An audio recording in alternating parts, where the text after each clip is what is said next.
The moon hung low over Blackwater Lake, its silvery reflection shimmering on the surface like shattered glass. The forest surrounding the lake was deathly quiet, the kind of silence that made your skin crawl. Jess, Mark, and Lisa stood on the rocky shore, their flashlights cutting through the thick mist creeping along the water. "This place gives me the creeps," Lisa muttered, pulling her jacket tighter around her. "That's the point," Mark said, grinning as he tossed a rock into the lake. The splash echoed unnaturally, reverberating like a scream swallowed by the darkness.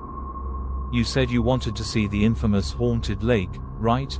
Jess smirked, though her grip on the flashlight tightened. "It's just a stupid legend. People hear what they want to hear." Mark raised an eyebrow. "You mean like the voices of the drowned?" He leaned closer, his voice a low whisper. "They say if you listen closely, you can hear them calling your name."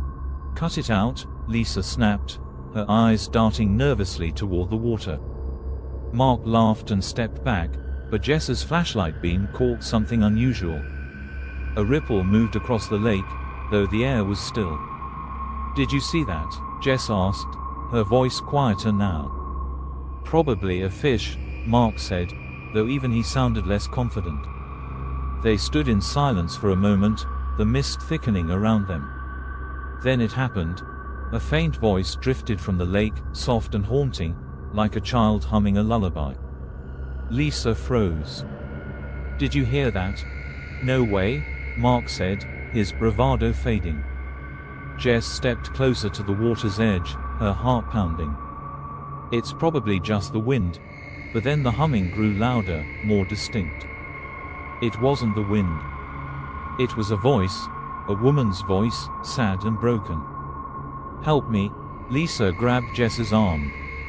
"We need to go, now." Before they could move, the water rippled violently, and a shape began to rise. At first, it looked like a log, but as it broke the surface, they saw it wasn't wood. It was a hand, pale and skeletal, fingers outstretched as if reaching for something, or someone. Jess screamed, stumbling backward. Mark dropped his flashlight, its beam flickering wildly as it rolled toward the shore. The hand sank back into the water, but the ripples didn't stop. Instead, the lake seemed to come alive. Shadows danced beneath the surface, dark and writhing. More voices joined the first, whispering, pleading, screaming. "Jess," one voice hissed, raspy and cold. Jess's blood turned to ice. "Who said that?" "Nobody," Mark stammered, his face pale. But the voice came again, louder this time. "Jess, come closer."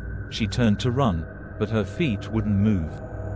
It felt as though the ground was pulling her in, rooting her to the spot. Lisa grabbed her, shaking her violently. "Snap out of it." Mark backed away, his hands trembling. "This is insane. I'm out of here." He turned and bolted into the forest, his footsteps quickly swallowed by the mist. "Mark, wait," Jess shouted, but he was already gone. The lake was boiling now, the water churning violently. Shapes began to emerge, faces. Twisted, hollow faces with empty eyes and gaping mouths.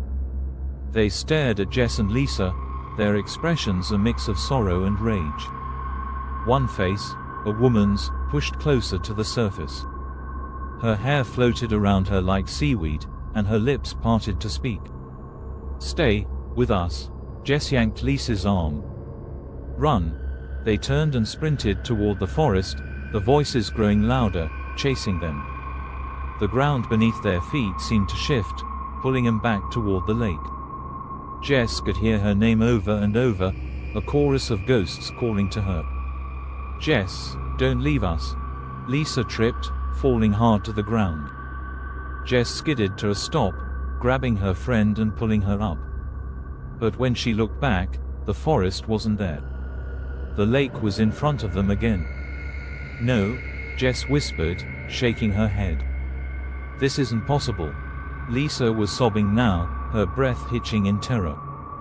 "We can't escape. We're trapped." From the lake, The figures began to rise fully, their dripping bodies moving unnaturally, as if the water was still pulling at them. One of them pointed directly at Jess. "You're ours," it rasped. Jess screamed, pulling Lisa with all her strength. They stumbled backward, the air growing colder and heavier. The forest reappeared in front of them, but the voices never stopped. They ran until their lungs burned, until they could no longer hear the whispers. But even as they reached the safety of the main road, Jess could feel it, the pull of the lake. It wasn't over. And deep down, she knew it never would be.